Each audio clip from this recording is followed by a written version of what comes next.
Good evening and welcome to the Italian Impact Podcast. I am your host, Steve Stefano Mancini. And as always, I want to welcome you to another episode.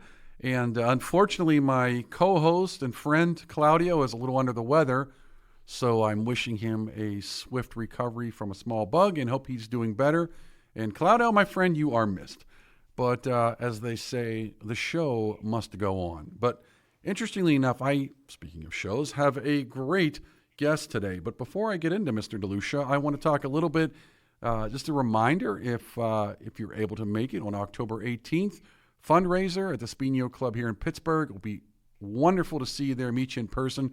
Come on by. And if you hadn't had a chance to see the film Fedeltà, Soldier Prisoner, again, another international award has been given. So we are an international award-winning team that has produced what I think is an absolutely wonderful story about the prisoners that were kept in Chambersburg, PA. They have a lasting legacy 80 years later, and we are still talking about it. So it's a wonderful story. It's available on Amazon called Fedeltà, Soldier Prisoner, and hope you get a chance to view it. With that being said, I'm not one to have lengthy introductions, so I'm going to jump right into the guest because, truth be told, that's what you're here for. Even though my listeners all over the world are tuning in, I am very appreciative of that, but I know that you're not here for me, you're here for the guests. And with that being said, I have an absolutely fantastic guest, and I'm very excited to have gotten him on the show because we're going to talk about his book, which is a very intriguing plot, for lack of better terms. And with that being said, I want to welcome Mike DeLucia. Mike, welcome to the show. Thank you. I appreciate being here. Thank you for the invite. Oh, no, glad to do it. And Mike is an author and screenwriter, and I got to see some of Mike's work out there. We're going to talk about the book here in a little bit.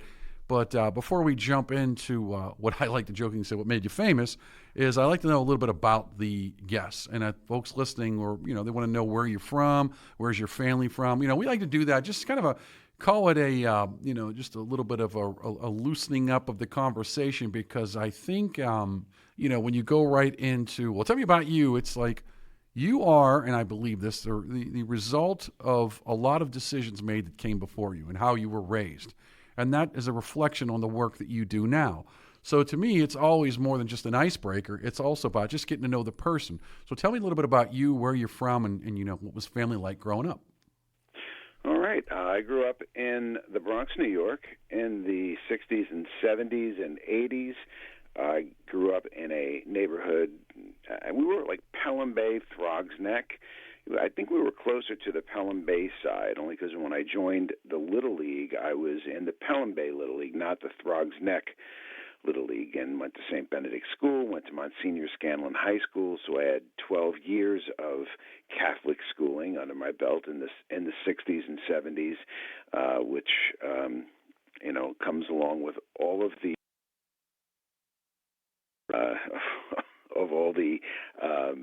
insanity that went on, in the classroom. I kind of like write about that in one of my books and screenplays called Being Brothers.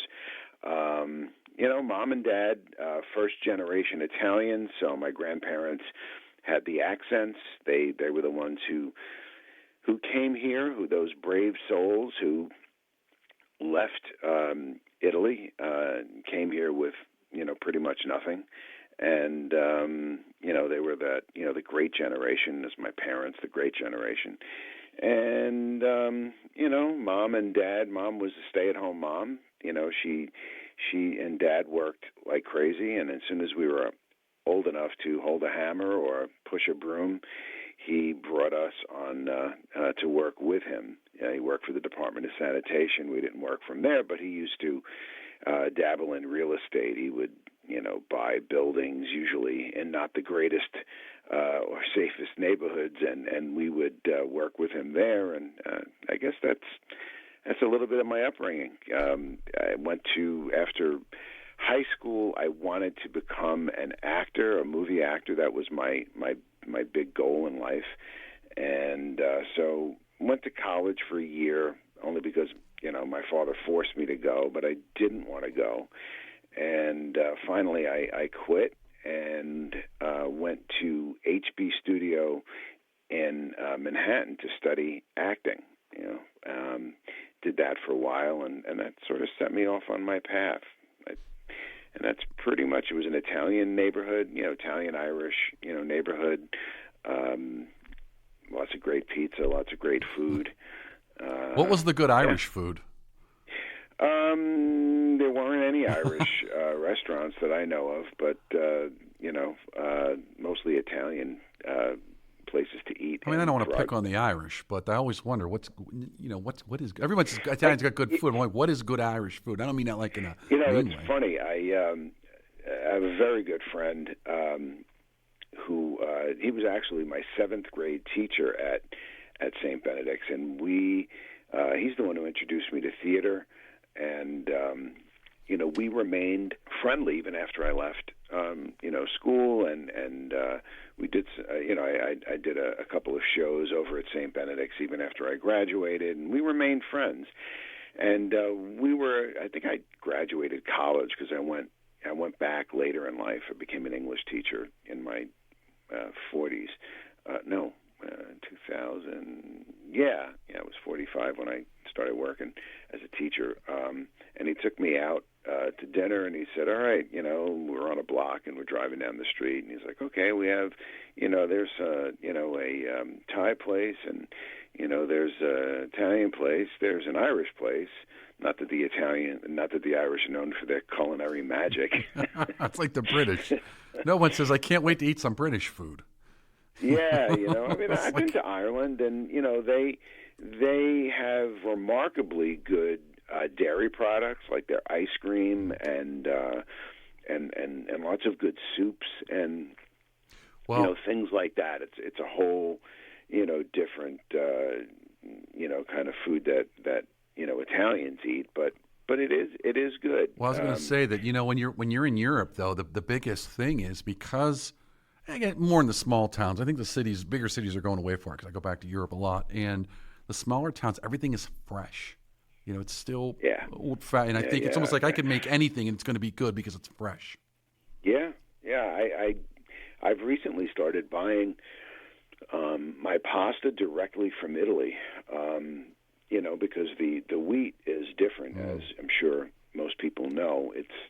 It's wheat, but it's a different variety of wheat, which is why when people with celiac disease and issues with with gluten go to Italy, they're fine, and it's just that we use a different kind of wheat here, and so I get my wheat direct from Italy, so it would probably cost 3 times more, but pasta's cheap. It's not like we're talking about lobster, right. So 3 times more. I'll pay 3 times more for a homegrown pasta that's in a small comes from a small town in in the south of Italy. Food in Italy and in Europe in general is far better. We just went to Iceland, actually. Well, again, it's the preservatives is the key. They don't use their food isn't created in a laboratory. I mean, the notion that I can create food in a laboratory, there's nothing wrong here. I mean, I don't know. I just don't feel like that's what we're meant to ingest in our bodies.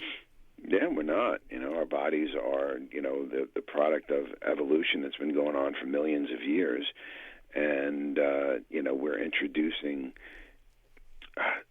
ingredients into our systems and bodies. They don't know, the body doesn't know what to do with it. This is such a new thing. It doesn't know what to do with all the plastics and the chemicals and all the stuff that is brand new. When you talk about evolution and time, you're talking about the last couple of 100 years or 150 years, maybe that's more like it, maybe 150 years, where they started to introduce different things into food that weren't in there. Definitely not from Mother Nature, that's for sure. Yeah. Now I want to talk about a little bit, go back to the growing up piece, because then I want to talk about that influence on your writing.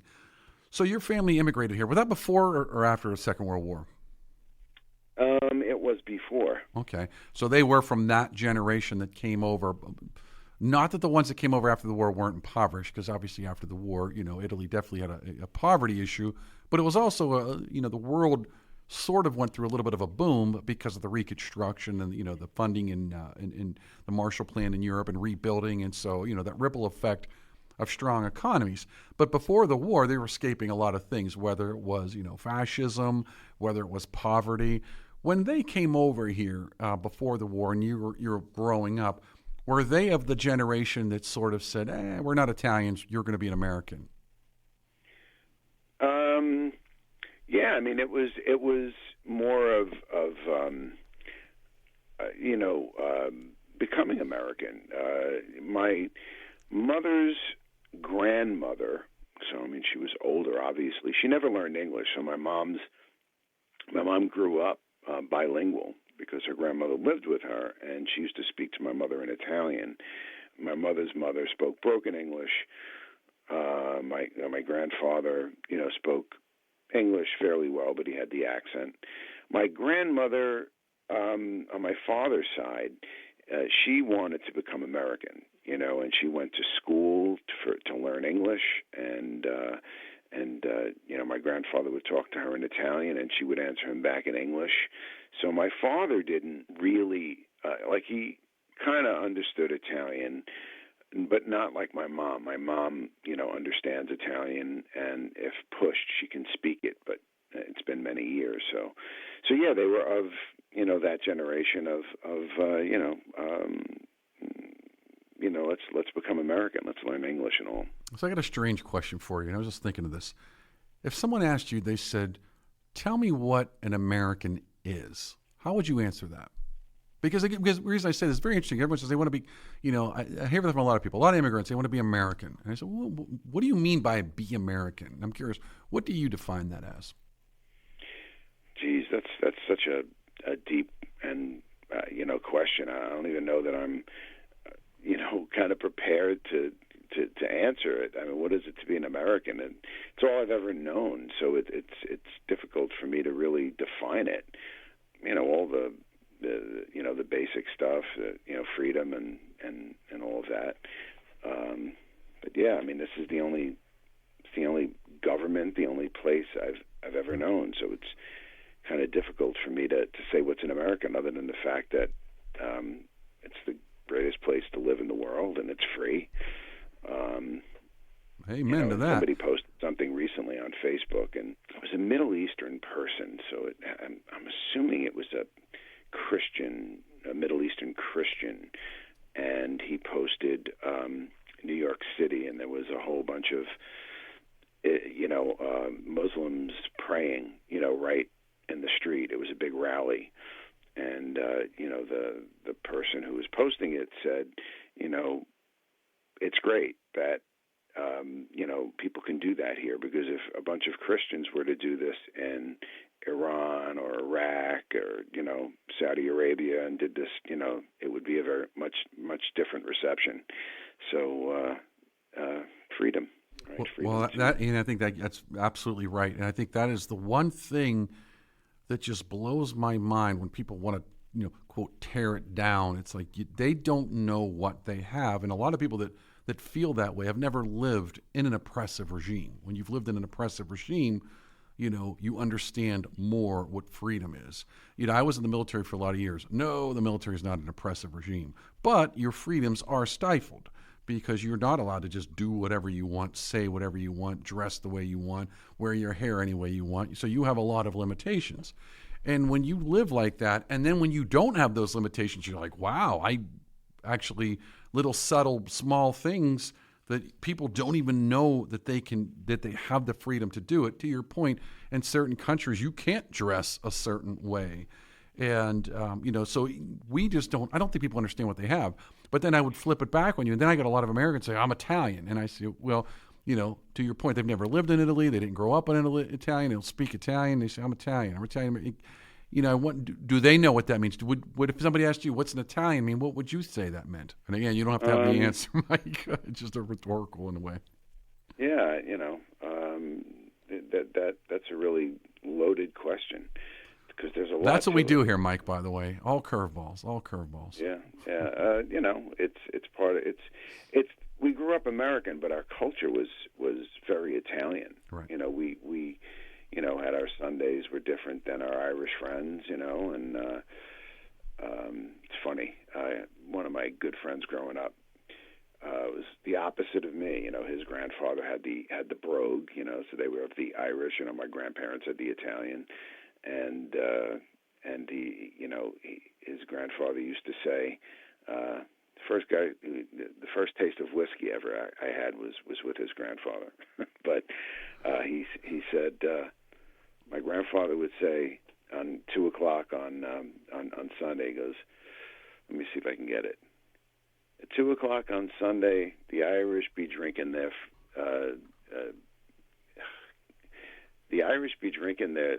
Jamesons, and the Guineas be making their meatballs or something along those lines. So back then we had our traditions a lot more than today. Sundays were eat at 2:00. We had our our pasta, we had our meatballs, we had a different a dinner schedule, and how we celebrated holidays. So being Italian was a culture within our culture. Right. We were half the family is from the South and half the family's from the North. There was a split in my father's side of the family, and so we have relatives in Milan and Varese. But down south, in the Naples section, they used to, in Christmas, they used to do a village, presepias, under the tree. It wasn't, just a nativity set. It was like, so, out of all my friends, they all would have like nativity scene or like a train. We would have this, mountain my father would make out of rags and paper, and it'd have all like it was an Italian, it was like a village, not an Italian village. Obviously it was, reenactment of Jesus' birth, but it was very, very different than anybody else's. So to be an Italian, what is it to be Italian? There's the culture, within our culture. It's the best way I could put it, I guess. No, and you can have that culture and still be an American. And I think that's what people forget, is they want to say, well, I have to be an American. But again, it is ultimately the culmination of a bunch of different cultures, which does not prohibit you from, remembering and honoring your culture. It just means that there's a certain underlying thing that makes you American. And I do ultimately agree that freedom is a big part of that underlying element. It's what's an American. It's someone who is free. And I think what a lot of people lose is, and this is where I think the challenge comes, is they don't know they're free. And until they lose it, they're not going to know what they had. And that's what scares me. That's why they say every so many years, where they say the tree of liberty must be refreshed with the blood of patriots, because people forget what it means to have liberties, and they too willingly give them up in the name of security. And it's a generational. Every so many generations, we've got to relearn these lessons. Mike, I'm going to be right back, because I want to talk about how all of this influences your writing, both the book and the screenwriting. So we'll be right back after this. Ciao, Chrissy. Your Italian got so much better. Brava. Grazie. It's because I learned the best way possible. How so? Well, I learned that with apps, grammar books, and even YouTube videos, I could only get so far. I had to immerse myself. I noticed I did best when I was in Italy visiting family. That's where my level really soared. And wow, did it work? Thanks. I became much more confident, fast. That's why I created Footsteps Through Time. It's an Italian language experience. You don't just take Italian classes, you immerse yourself in a real Italian village. With lots of fun activities and excursions, it's life-changing. I see. So, no more boring grammar, impersonal apps, just real conversations, real culture, and delicious food, of course. Exactly. I'm so excited about this. Learn Italian by actually becoming part of the local community for a week and living it. So if you've been dreaming of Italy and the language, check out Footsteps Through Time in Italy.com. Book now and join the experience. Andiamo! Thanks to Greater Pittsburgh Travel. For any of your travel needs, let Tom and the team at Greater Pittsburgh Travel know, and they'll take care of you.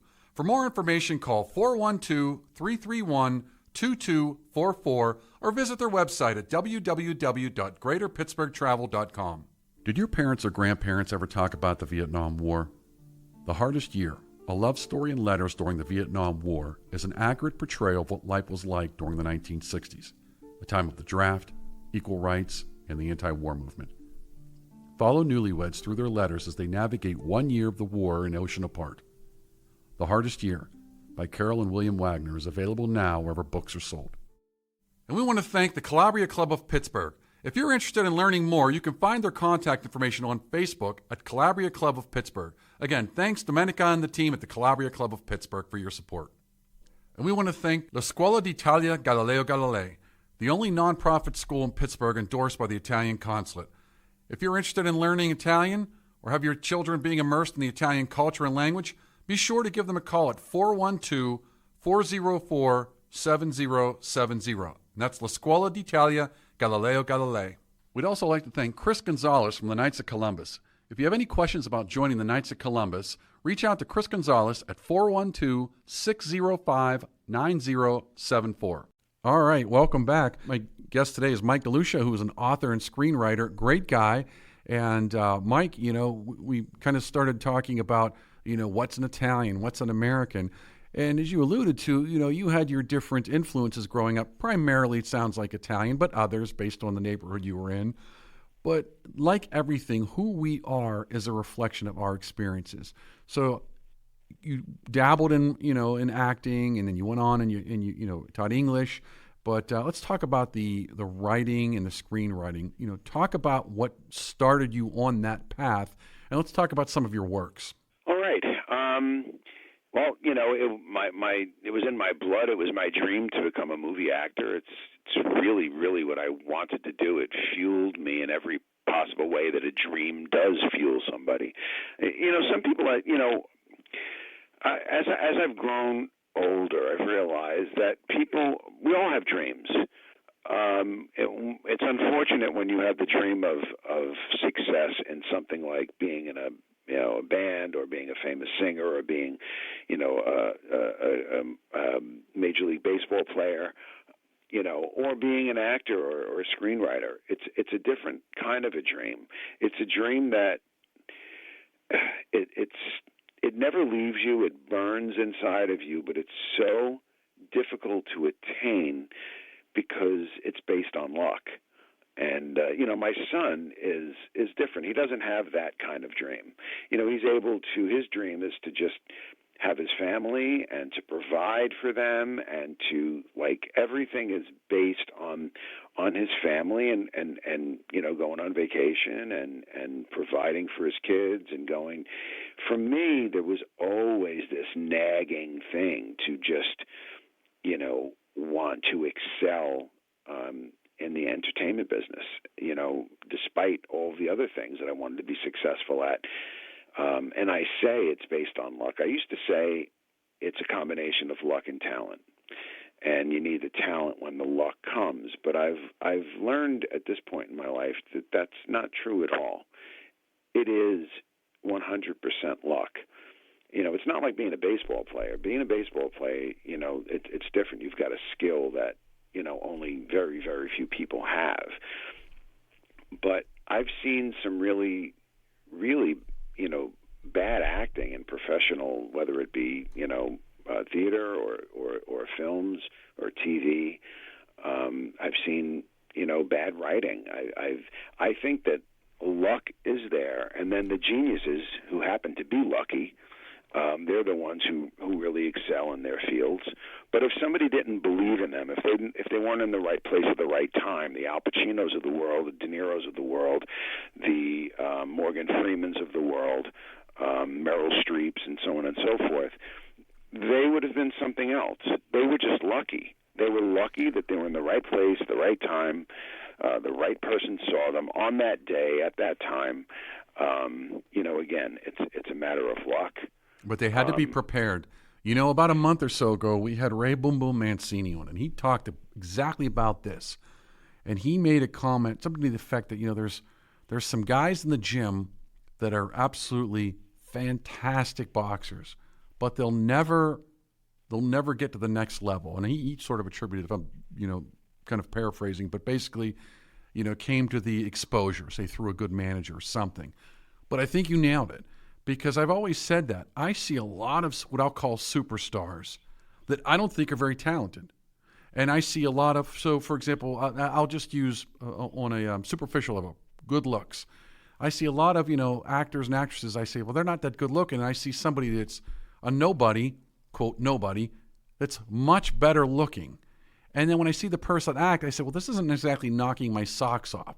So what was it, to your point now, that someone saw in them and said, oh, that's my guy or gal, and they're going to be a superstar. And then here's someone over here that it's probably better, and they're not getting it. And I think you nailed it. I do believe it's all luck, but you do got to be ready if Lady Luck shines on you. Yeah, I mean, ready is. I mean, if you're trying to become an actor, right? Of course, you're ready to act. Doesn't mean you're good. It just means, maybe somebody, because you could approach people. Let's just say about, we'll take, to make movies, to create a movie these days. You need funding on the independent level. Let's just say, you could have a great product, and just not meet the person at the right time. You might talk to somebody who's worth $1 billion, but they're just not ready, or it's not the project, or maybe you see that person 10 years and it's a different story. Maybe it's a better day, maybe it's a better time, maybe they've changed, and you happen to be the person who walks in front of them at that moment and says, hey, I need funding for this, and they're like, yeah, let's do it. As an actor, you might look like somebody who, while I was writing this, I was thinking of something. You look just like, you might not be the best, but there's something about your look that I really like. And there's a show out now called Outlander. And, I've studied acting my whole life. I directed shows in my school, and I've directed little, film things. There's one actress on Outlander that I've coached better actors in my high school play productions. She's awful, and I said to myself, how did she make it? Is it a favor? Did her parents know somebody? Did they like her look? What is it? Why did she get that part? It happens to come down to luck. That's it. I know so many brilliant actors and musicians and songwriters that you'll never know of, you'll never hear. Doesn't mean that they're not phenomenal. It just means that they just weren't lucky enough. Like I said, it's luck, and within that field of luck, the superstars emerge because those people are just brilliant, and they just happen to have been lucky. Somebody liked them, So yeah, I really, at this point in my life, feel as though, I'm sure you've seen movies and you said, God, that was terrible. I've seen too many. And the worst part is I've seen movies that are hits making a lot of money. And I'm going, this is insane. This is the dumbest thing I've seen. And yet there it is. And somebody had to, but you know what? It's funny because somebody had to watch that in post-production. And you're wondering, what were you thinking? Or was it just too late? Yeah. Actors on TV, I sometimes I turn to my wife and I'm like, wow, that person's doing a lot of acting. Like, in other words, it shouldn't look like acting. Yeah. You should be fooled into thinking you're watching real life. That's what good acting is, where you're absolutely get taken to this world, you get taken to this place where you think that you're watching something that's happening.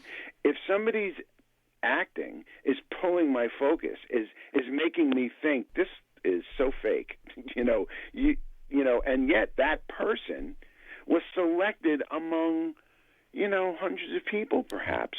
Again, was it a favor? Was it they just looked the part? I don't know. I call it luck. So let's talk about your screenwriting then, because like you said, you've been writing and you've written books, so you're successor in your own right. Yeah, I don't think about it, Mike. The glass ceiling. Right. I've won, a lot of awards. I won the literary award for Sons and Daughters of Italy for the state of New York. I won that award last year. My books have won over 25 awards. Each one of my screenplays that I've written, each one of them had people. I've gotten so close. For Being Brothers, I literally had an entire production team, and we were we had everything in place. The only thing we didn't have was the money, and we wined and dined, and we, had meetings with billionaire Italians, because that's really where, my thing is this, and I'm not sure if you know it or not. Everything I write has an Italian protagonist. There's always Italian in it, because I am just so sick and tired is not the right. I'm so disgusted by the way Hollywood has brainwashed the entire world into thinking that Italians are either criminals or an unrefined, uneducated people. Italians have contributed more to society than any other ethnicity, and I would debate anybody to what we have given to this world in every aspect that frames society. In physicists and doctors and inventors and architects and artists and athletes, in everything, Italians have just excelled, and yet Hollywood refuses to demonstrate Italians like that, and they have brainwashed the world. They will only show us in that way. You take a film like Green Book, wins an Academy Award. Here we have the Italian thug, who his English is being corrected by the guy he works for. He throws litter out the window. He's the gun-toting tough guy with the heart, and in the end he starts off as a racist, and in the end he brings the black man into his family, and so on and so forth. And it's a true story, and things like that happen. Yeah, but the issue, and I don't even have issues with mafia, organized, crime stories, and some of the greatest films ever made, masterpieces were, mafia movies. I mean, look at The Godfather and, Goodfellas and so on and so forth, Bronx Tale. But that's all they'll show us as. Right. That's it. They will not give us our due. You think that they would ever have an Italian in a movie, the president with an Italian last name? Never. They would never do that. Where do you ever see the Italian as the thinker in the room, as the smart person? You don't.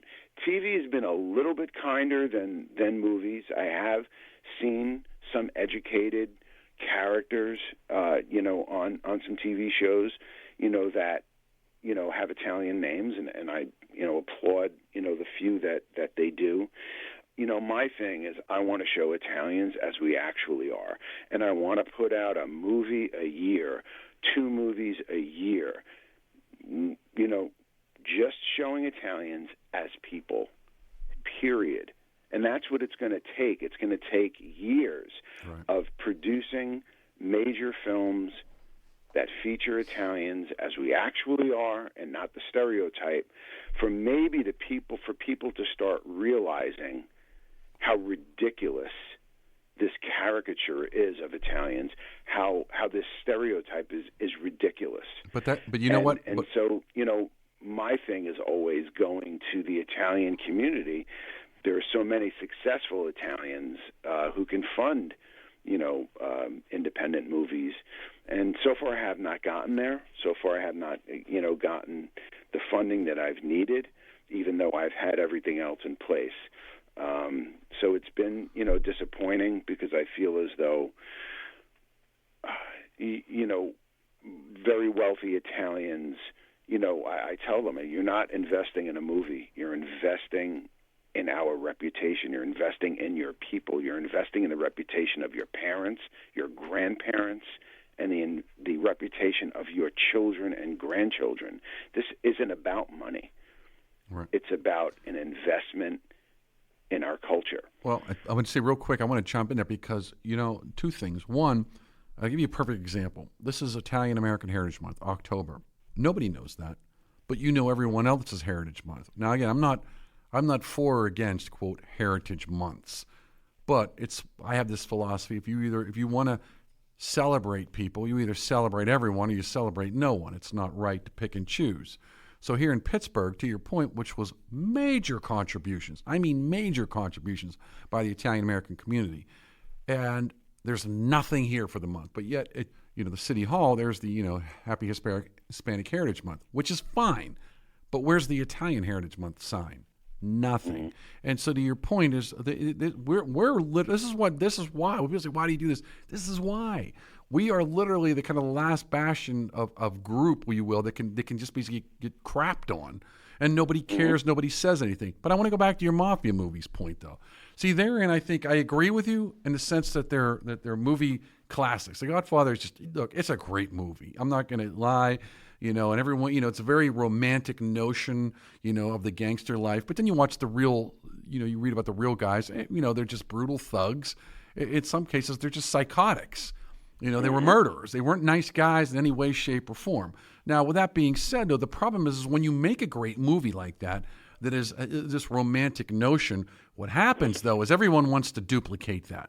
They want to be, the Italian Don or a Goodfellas, where, it's kind of almost comical, the way these guys are, quote, just whacking people for this or that. The overlay, the narration is, it's fantastic. But I think the problem is when you do it that well, everybody wants to duplicate it. And that's why I don't think you to your point, you kind of take away from a regular movie now. Because now I'm saying, hey, listen, look at some of the great movies. What were they about? Okay, got it. I want to duplicate that.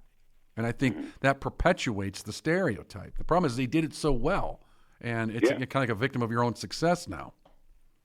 Yeah. I mean, it's a lot of Italian artists doing their absolute best work all in one place, and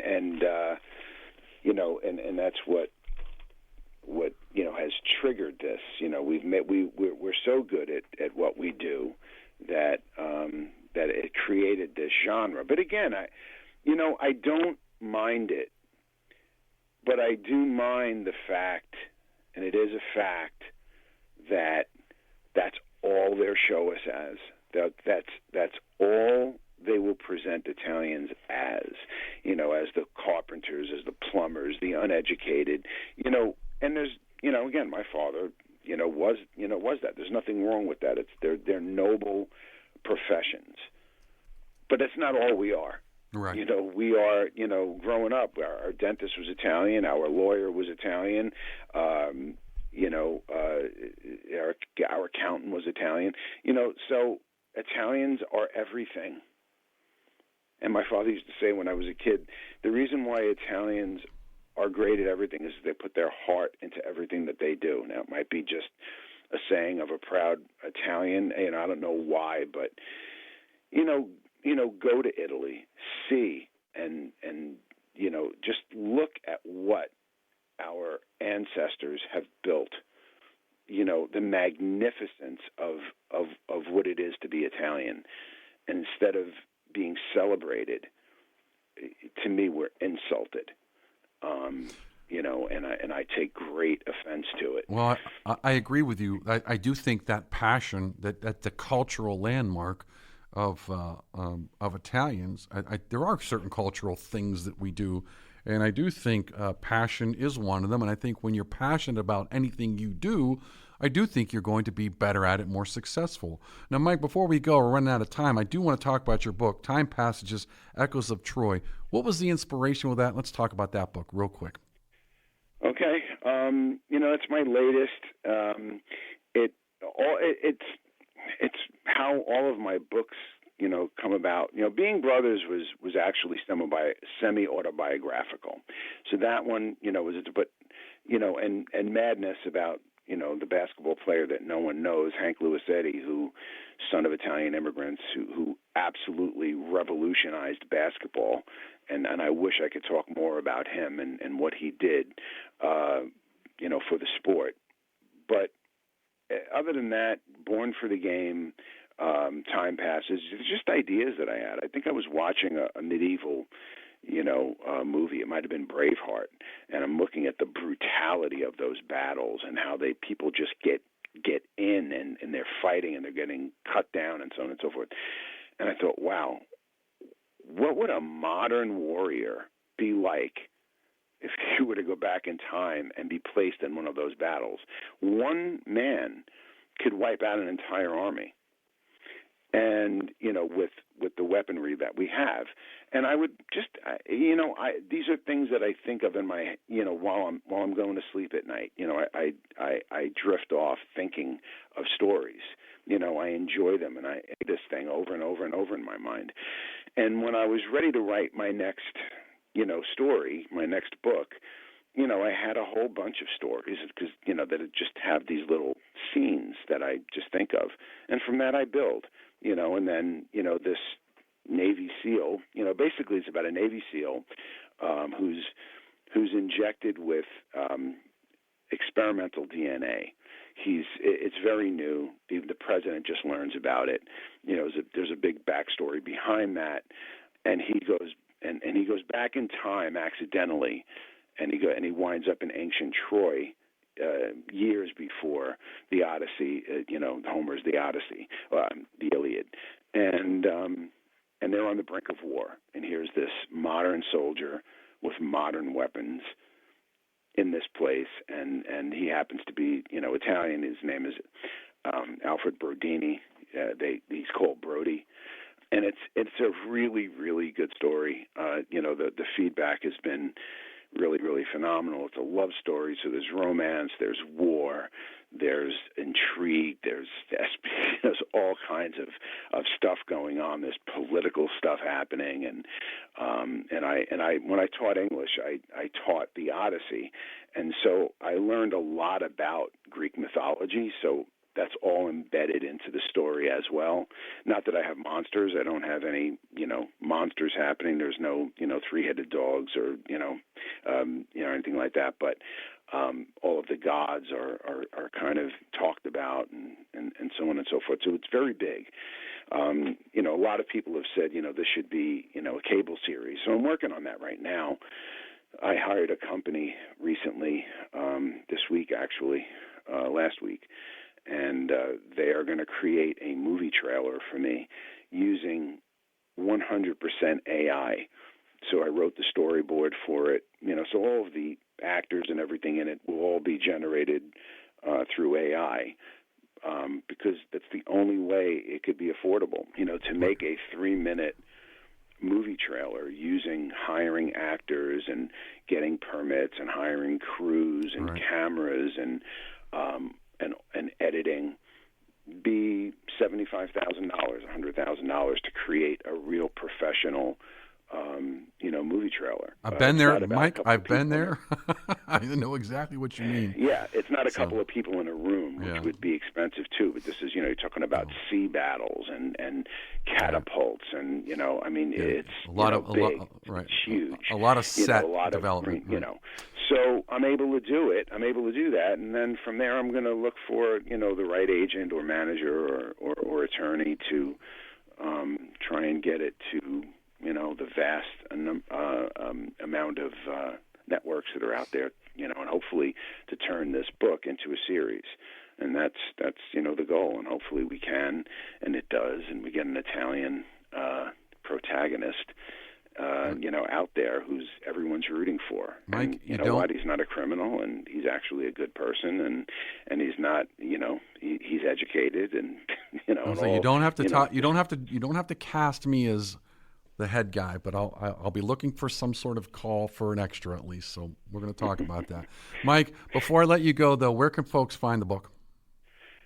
Please, I ask all of you, go to Amazon.com. Everyone's got an Amazon account, and it's called Time Passages, Echoes of Troy. Or you can just put, Mike DeLucia, author, and my books will pop. All of them will come up. Or you can go to booksbymikedelucia.com.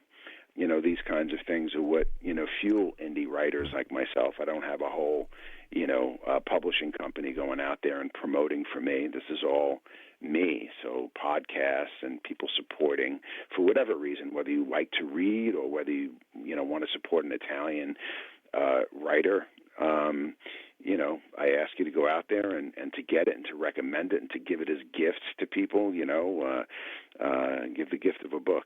So, and hopefully we'll see it up on the screen one day. And I'll put that link down in the description. So just go click on that link and go out there and support Mike and all his work. And again, he's trying to spread a positive message of Italian Americans. Again, I appreciate a good gangster movie too, but I think we're more than gangsters. Mike, I want to thank you again for coming on the podcast. I really appreciate you taking time out of your schedule.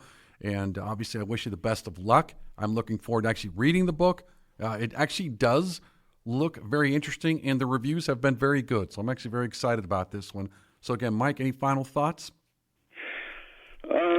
No. That's really kind of it, and actually, yes. Now that you glad to do it, Mike. Glad to do it. If anyone out there knows anybody who would say, who would like to support, maybe get some investors involved. The only way it's going to happen, it's not going to happen by talking about it. Talking is cheap. It's going to happen by Italians helping Italians, because that's kind of like what I'm looking for. I'm looking for support to say, hey, I want to back this movie. Time Passages is way beyond. I'm talking more about a smaller film like Being Brothers, about an Italian family growing up in the Bronx in the 70s, something that's manageable. So if anybody knows anybody, or if you're that person yourself and you're part of a group of people and say, hey, we can kind of get things going, to make this happen, God, please reach out. Awesome. Thanks, Mike. Appreciate that. Again, folks, let's support each other. Let's support the community. A link down in the description. Click on it. Go support Mike. Buy his book. And if nothing else, you're going to be happily entertained with a good story. So, Mike, thank you again very much. Thanks, my listeners all over the world. I appreciate you all taking time out of your busy schedule. And God willing, I'll see you in a week. In the meantime, you have a wonderful and blessed week.